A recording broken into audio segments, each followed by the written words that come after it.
بسم اللہ الرحمن الرحیم۔ السلام علیکم ناظرین، آج کی ویڈیو میں ہم آپ کے ساتھ مہمان کے رزق کا ایک سچا واقعہ بیان کریں گے۔ بیان کیا جاتا ہے کہ کسی گاؤں میں ایک صاحب کا اپنی بیوی سے جھگڑا ہو گیا۔ ابھی جھگڑا ختم نہیں ہوا تھا کہ اسی دوران گھر میں مہمان آ گیا۔ خاوند نے اسے اپنی بیٹھک میں بٹھا دیا اور بیوی سے کہا کہ فلاں مہمان آیا ہے، اس کے لیے کھانا بنا دو۔ وہ غصے میں تھی، کہنے لگی نہ تمہارے لیے کھانا ہے اور نہ تمہارے مہمان کے لیے۔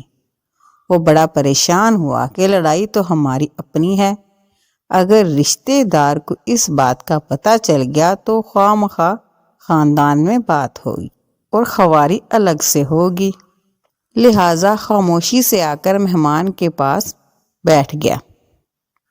اتنے میں سے خیال آیا کہ چلو بیوی اگر روٹی نہیں پکاتی تو سامنے والے ہمارے ہمسائے بہت ہی اچھے لوگ ہیں، میں انہیں ایک مہمان کا کھانا پکانے کے لیے کہہ دیتا ہوں۔ چنانچہ وہ ان کے پاس گیا اور کہنے لگا کہ بیوی کی طبیعت آج کچھ خراب ہے، لہٰذا آپ ہمارے مہمان کے لیے کھانے کا انتظام کر دیں۔ انہوں نے کہا ٹھیک ہے۔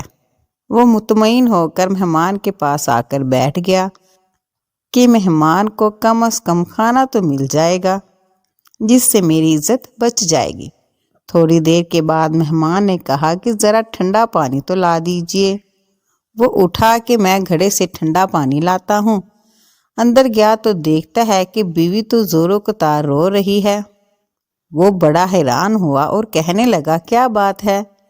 بیوی نے پہلے سے بھی زیادہ رونا شروع کر دیا، کہنے لگی بس مجھے معاف کر دیں۔ اس کے خاوند نے کہا کہ بتاؤ تو صحیح آخر تمہارے رونے کی وجہ کیا ہے؟ تم ایسے کیوں رو رہی ہو؟ بیوی نے کہا کہ پہلے مجھے معاف کر دیں، پھر میں آپ کو اپنی بات سناؤں گی۔ خیر اس نے کہہ دیا کہ جو لڑائی جھگڑا ہوا ہے میں نے وہ دل سے نکال دیا ہے اور تمہیں معاف کر دیا ہے۔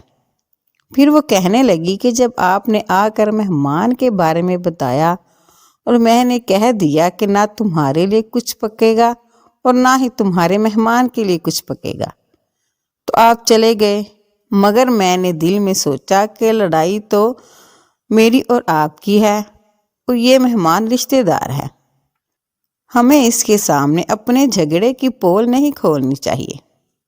چنانچہ میں اٹھی کہ کھانا بناتی ہوں۔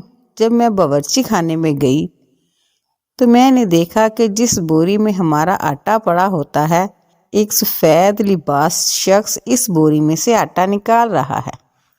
میں یہ منظر دیکھ کر سہم سی گئی۔ وہ مجھے کہنے لگے کہ اے خاتون پریشان نہ ہو، یہ تمہارے مہمان کا حصہ تھا جو تمہارے آٹے میں شامل تھا، اب چونکہ یہ ہمسائے کے گھر میں پکنا ہے اس لیے وہی آٹا لینے کے لیے میں یہاں آیا ہوں۔